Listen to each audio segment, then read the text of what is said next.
In December of 2022, All right, you guys ready? 4 most disturbing moments caught on live stream footage. the authorities in Northern Ireland came across a bizarre crime scene where the most likely suspect was somehow in 2 places at once.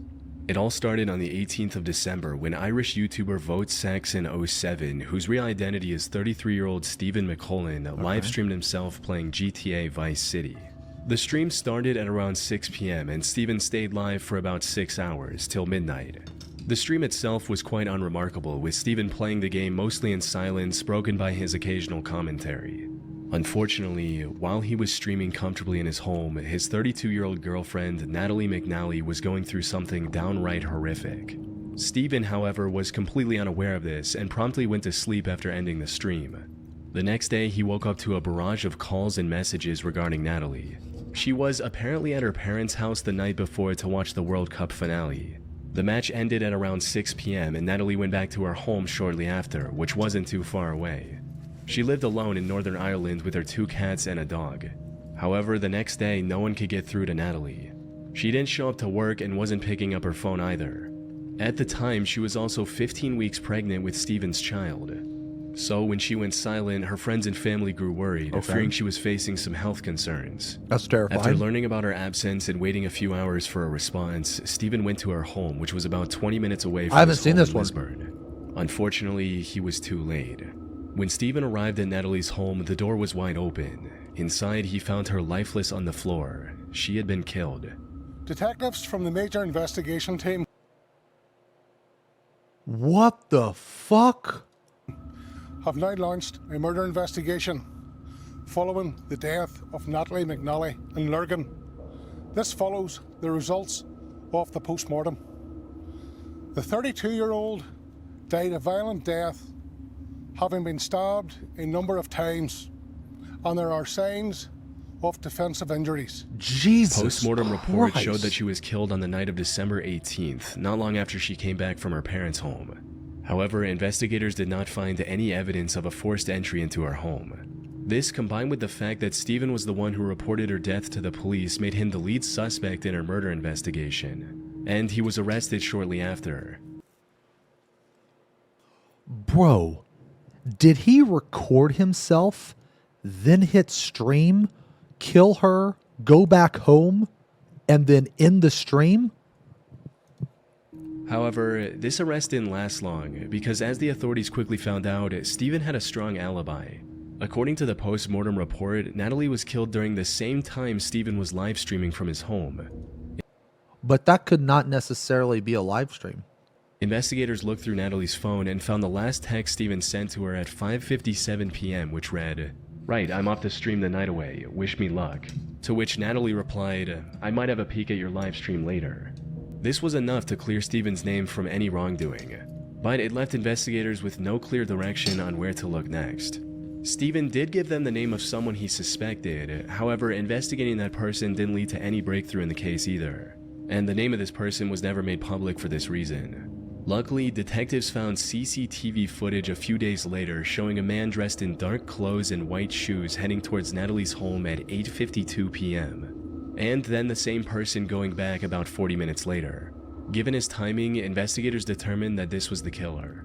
Shockingly, he had the same height and build as Stephen.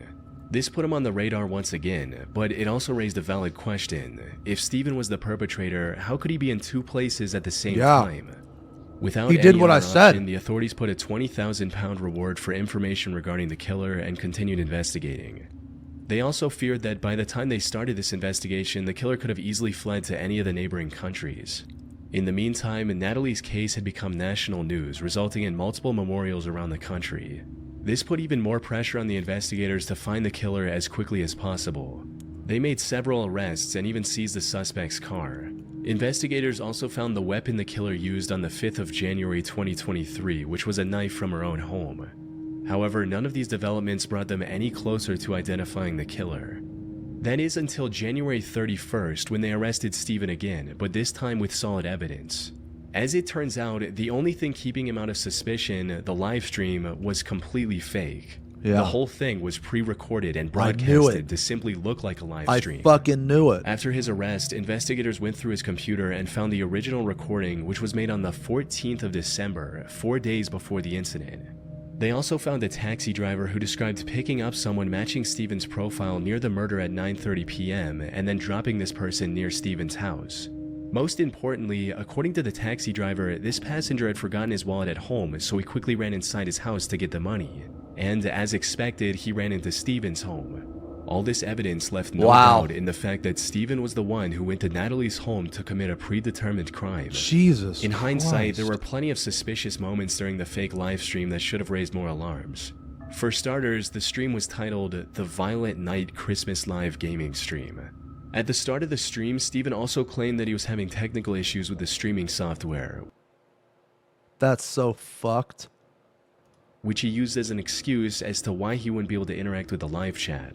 Well, because this streaming software is kind of up the left, it means I can't check the live chat, which is a real shame. So, by all means, talk amongst yourselves. This ensured that no one questioned why he wasn't talking with his viewers, which is essentially What? That's definitely weird. the whole point of doing a stream instead of posting a pre-recorded video. At the start of read the your stream, messages, Steven Greg. made sure to repeatedly mention what day it was. Hello to all on this glorious Sunday evening. Yeah, so I just thought, why not? I'm gonna do a live stream because this day next week is Christmas. So what more could you want for Christmas other than an evening with your old pal Steven? This was likely an effort to make his alibi stronger and to say, look, I was streaming the same night. I even mentioned the day at the beginning. On top of that, many moments in the stream also took on a far more disturbing meaning after the truth came out. Like him singing about killing someone in-game, which can also be interpreted as him cryptically talking about his girlfriend. Jesus Christ. I need to kill it. I need to take her down. Dude, that's so fucked. I won't pass the mission if I don't get this to talk. Tra-la-la. At another point during the stream, he makes a pun that sounds like Natalie's name and finds it unusually amusing. Yeah, that's physics. That's what would happen in the real world. Absolutely.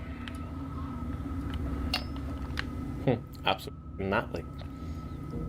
The most creepy moment, however, was about halfway through the stream. While he was on break, suddenly the live stream back soon graphic switched with a poster of a James Bond movie called No Time to Die.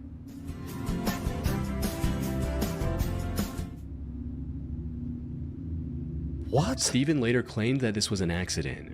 He accidentally dropped his controller on the keypad, which made the strange graphic come up. But since we now know that the live stream was pre-recorded, Steven deliberately included this graphic at this point during the editing, likely alluding to the crime he was going to commit on that day.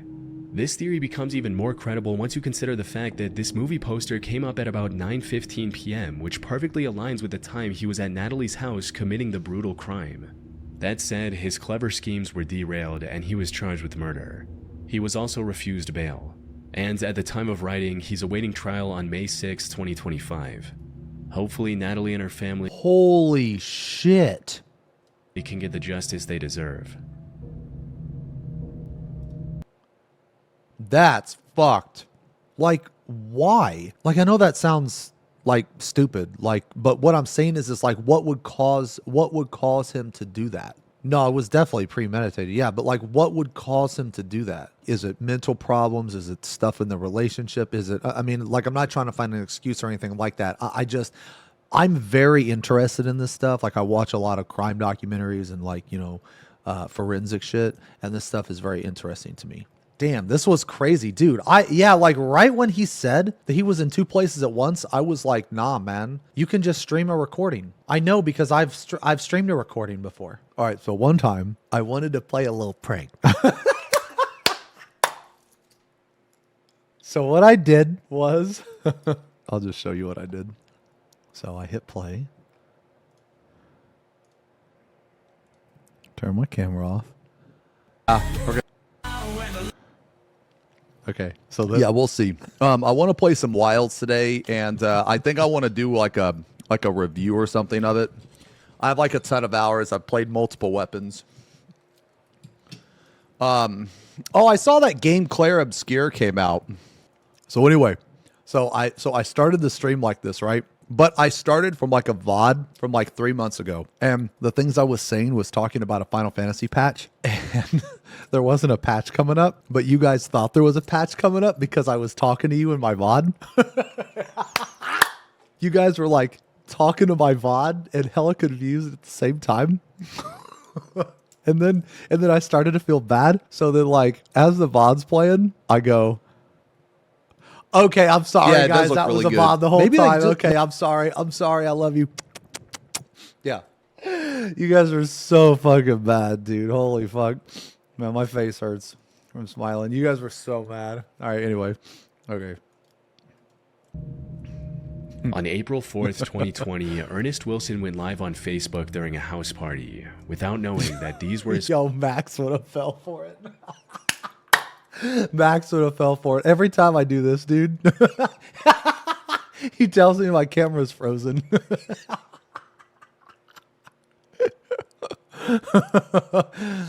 like, Strummer, your camera's frozen.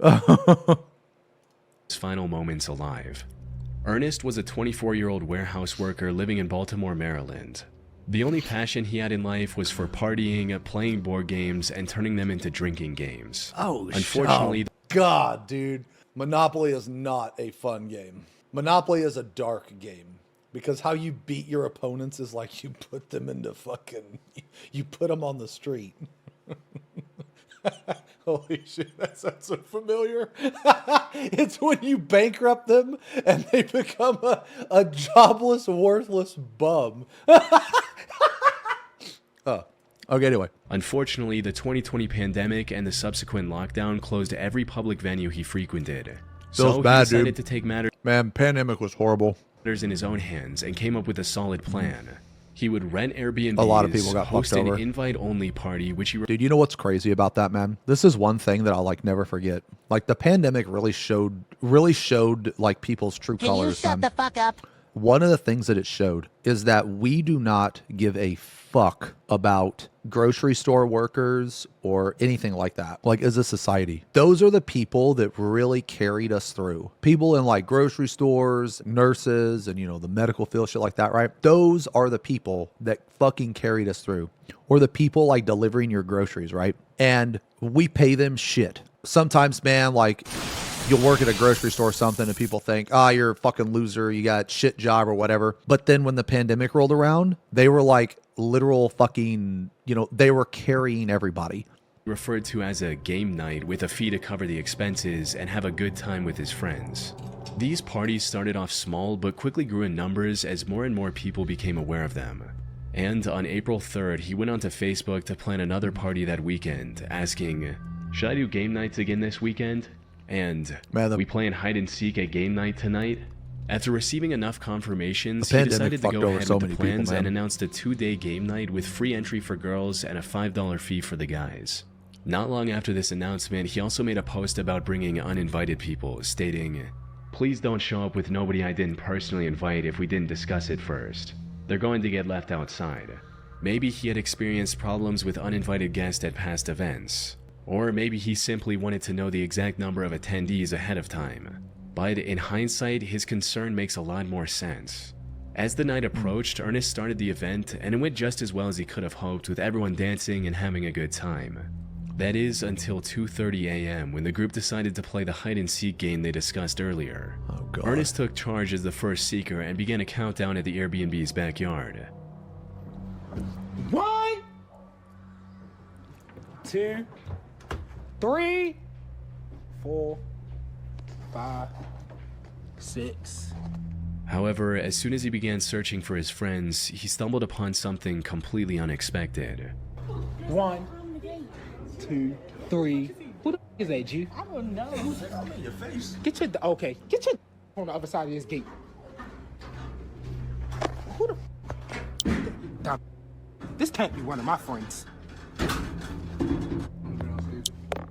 He saw someone trying to jump the fence and break into the property. Fuck? Now, the correct response would have been to go back inside to safety and call the cops on this intruder. However, Ernest was already a bit under the influence at the time and made the biggest mistake of his life. He decided to confront the man on his own, and that's when things took a turn.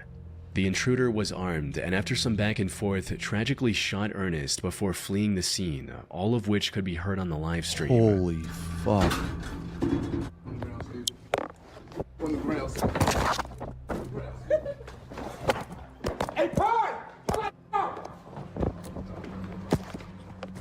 The police arrived at the property at 2:45 a.m. where they found Ernest lying in a pool of his own blood.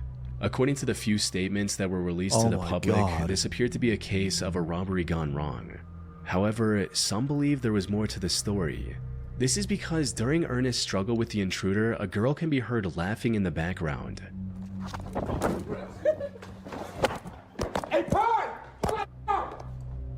As the story goes, this girl was an accomplice of the intruder who planned to either rob the place or eliminate Ernest for some reason, with one person on YouTube writing, "That girl tried to let someone in the front door, or she knew who tried coming through the door. Once discovering it was locked, she told them to hop the fence as clear as day. I would start with her boyfriend." Unfortunately, from what I can find, the police never caught the suspect, and Ernest's case remains open to this day. So, he died on stream and they never caught the fucking well, guy? whatever their motive was, I doubt we'll ever know, especially 5 years later. That is so fucked. On September 7th, 2024, How? That's crazy. a 32-year-old man by the name of Joseph Couch opened fire on vehicles traveling down I-75 near the city of London, Kentucky. What He the managed to hit fuck? 12 cars, injuring 5 people. Fortunately, there were no fatalities. Dude, like, what the fuck is wrong with people, man? Good God, dude. He's just firing on random cars. Imagine just driving on the road and you just get shot at. As authorities rushed to his location, Joseph managed to escape into the wooded area alongside the highway. This left the investigators with no choice but to search the Daniel Boone National Forest, hoping to find the mass shooter. In the meantime, they also began looking into Joseph's past and made some chilling discoveries. He served in the Army Reserve from 2013 to 2019 before receiving an honorable discharge due to him developing PTSD. More importantly, this wasn't his first entanglement with law enforcement.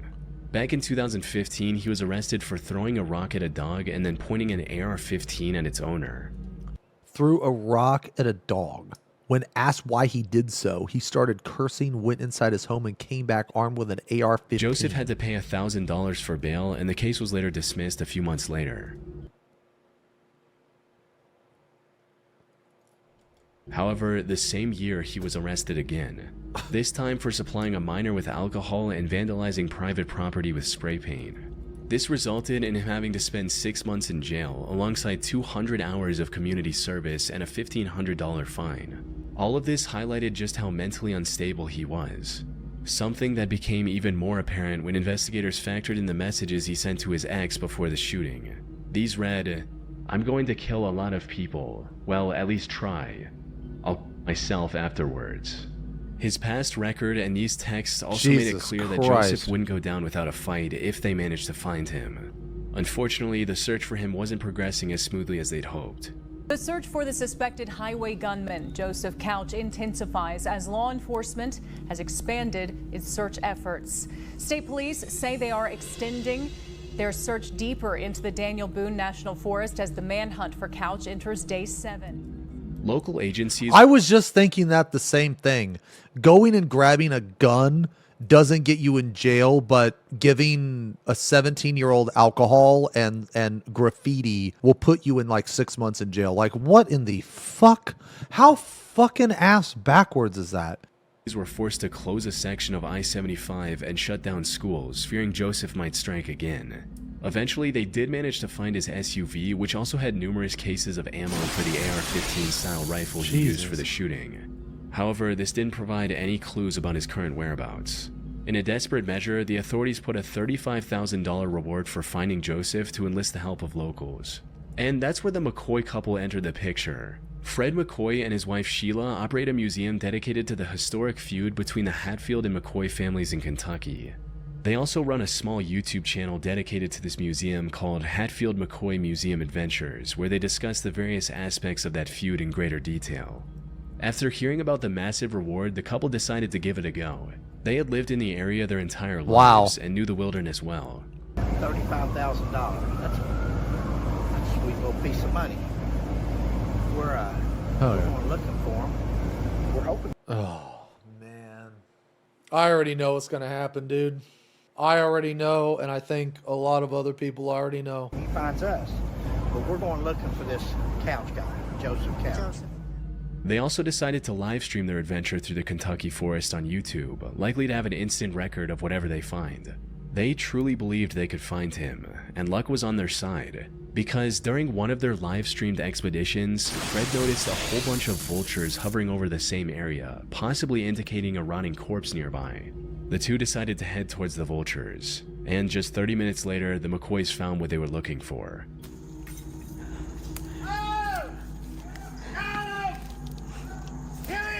You found him?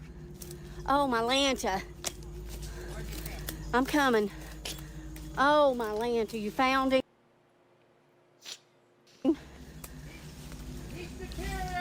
Oh, Okay. Phew. I thought they were going to find him and he was going to kill him. That's what I thought. Yo, I bet you they don't even get the money because he's dead. They immediately alerted the authorities, who used DNA testing to confirm the body was indeed Joseph Couch. A later autopsy report also confirmed that he went through with the plan he talked about in his message. After 13 days of searching, the I-75 shooter mystery finally came to a close, ending the manhunt and easing the fear of Joseph still being out there. Good. Fuck him. Fuck him. I hope they got their money. On October 28, 2019, a 47-year-old Japanese man named Tetsu Shiohara livestreamed himself climbing Mount Fuji. And what was supposed to be nothing more than a fun stream quickly turned into an avoidable tragedy. You see, Tetsu had been climbing Mount Fuji since 2017 and had already reached the summit many times. However, all of those previous expeditions were during the climbing season, which stretches from July to mid-September. And while it's not an easy task, it's far safer during these months with maintained trails, milder weather, and resting huts along the way that also sell essential supplies like food and oxygen cans. So when Tetsu decided to climb the mountain in late October, it was already covered in thick, slippery snow. Oh my. And the conditions were far Bro, why would you do this? Just go when it's safe. harsher than he could have imagined, with winds reaching up to 60 miles per hour. All of the resting spots on the mountain were also closed for the off-season.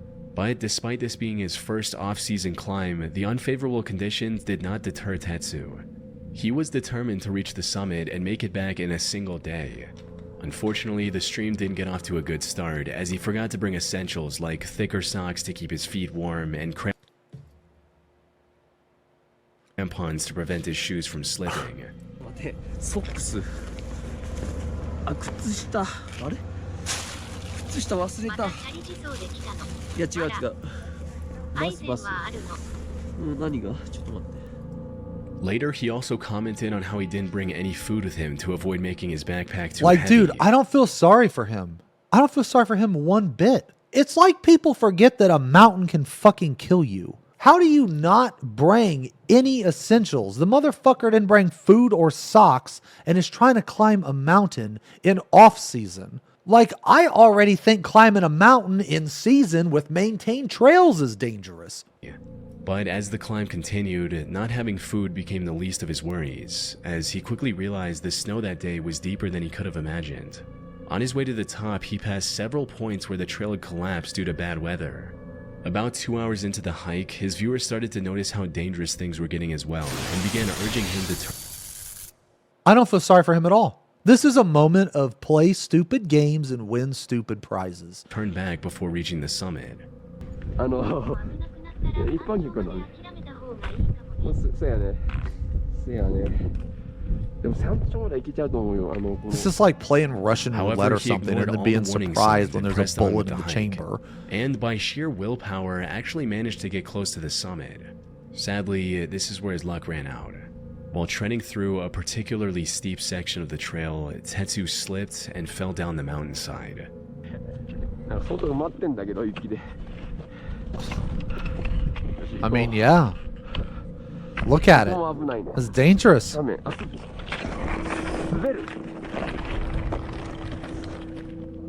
Seconds after slipping, his phone hit a rock Holy and turned off, fuck. ending the live stream.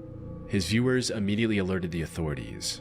However, due to the harsh conditions, it took rescue workers 2 days to locate Tetsu's body. They found it severely dismembered, 2,300 feet below the point where he'd slipped. Now, for most people, this was an open and shut case of an inexperienced and underprepared person misjudging the dangers of Mount Fuji. Yeah. But I came across some interesting theories regarding the situation. For example, one person stated, "I don't think he wanted to go exactly how/where he did on the mountain, but if you ever saw the live stream, you'd know that he definitely was planning on doing it, probably at the top. The chat was begging him to turn back, and he made constant, likely deliberate references to not being fully equipped.